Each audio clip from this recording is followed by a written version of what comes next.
வணக்கம் அக்கா. இது மிடில் கிளாஸ் கட்டோட நாள் காலையில் இல்லை மதியானம் தான் எழுந்திரிச்சேன். தூக்கம் பற்றாக்குறையால் நேற்று நைட்டு 3 மணிக்கு தான் தூங்கினேன். அதனால் காலையில் இல்லை மதியானம் 1 மணிக்கு தான் எழுந்திரிச்சேன். எழுந்திரிச்ச உடனே ப்ரைவசி வேலைகள் அனைத்தையும் முடிச்சுட்டு நேராக கிச்சனுக்கு வந்தாச்சு. அப்புறம் எங்கள் வீட்டில் இன்றைக்கும் இட்லி தான் செஞ்சுருந்தாங்க. இன்றைக்கும் இட்லி சாப்பிட முடியாதுன்னு சொல்லிட்டு காலையில் ஓட்ஸ் போட்டு சாப்பிட்டேன். என்னடா ஓட்ஸ்ன்னு சொல்லிட்டு ப்ரோட்டீன் டப்பா வந்து தள்ளி போட்டிருக்கேன்னு நினைக்காதுங்க. அது என் பழைய ப்ரோட்டீன் டப்பா. அதில் தான் ஓட்ஸை கொட்டி வச்சுருந்தேன். அப்புறம் நம்ம ஓட்ஸில் 100 கிராம் ஆஃப் ஓட்ஸில் 26 கிராம்ஸ் ஆஃப் ப்ரோட்டீன் இருக்குது. அது என்னடா ப்ரோட்டீன்னு பார்த்தீங்கன்னா வேறு எதுவும் இல்லை, நம்மளோட யோகா பரோட ஹை ப்ரோட்டீன் ஓட்ஸ் தான். அதுலேயும் இந்த சாக்லேட் ஃப்ளேவரை ட்ரை பண்ணி பாருங்கள், மஜாவாக இருக்கும். அப்புறம் அதை சாப்பிட்டுட்டு கொஞ்ச நேரம் ரீல்ஸ் பார்த்துட்டு ஜிம்முக்கு கிளம்பிச்சு. ஜிம்முக்கு போகும்போது 2 நாளுக்கு முன்னாடி ஒரு வீடியோவில் கிரியேட்டின் யாராவது ஸ்பான்சர் பண்ணுங்கன்னு சொன்னதுக்கு நம்மளோட நண்பர் உண்மையாகவே நமக்கு கிரியேட்டின் ஸ்பான்சர் பண்ணார். கிரியேட்டின் ஸ்பான்சர் பண்ண நண்பருக்கு ஒரு பறக்கமும்மா.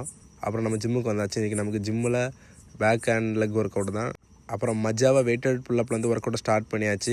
அதை முடிச்சுட்டு லேட் புல் டவுன் நார்மல் கிரிப்பில் 2 செட்டு டில் ஃபெயிலியர், அப்புறம் ரிவர்ஸ் கிரிப்பில் 2 செட்டு டில் ஃபெயிலியர் போட்டு லெக்குக்கு வந்தாச்சு. அப்புறம் லெக்கில் இன்றைக்கி லெக் எக்ஸ்டென்ஷனும் காஃப் ரேசஸும் மட்டும் தான் போட்டோம்.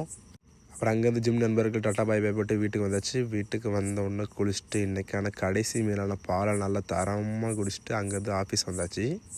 ஆஃபீஸ் வந்தோடனே ரீடிங்லாம் எடுத்துகிட்டு வந்து எழுத வேண்டியதெல்லாம் எழுதிட்டு கேல்குலேஷன்லாம் போட்டு முடிச்சுட்டு அப்புறம் என்ன தூங்க வேண்டியதுதான். நாளைக்கு பார்ப்போம் அக்கா.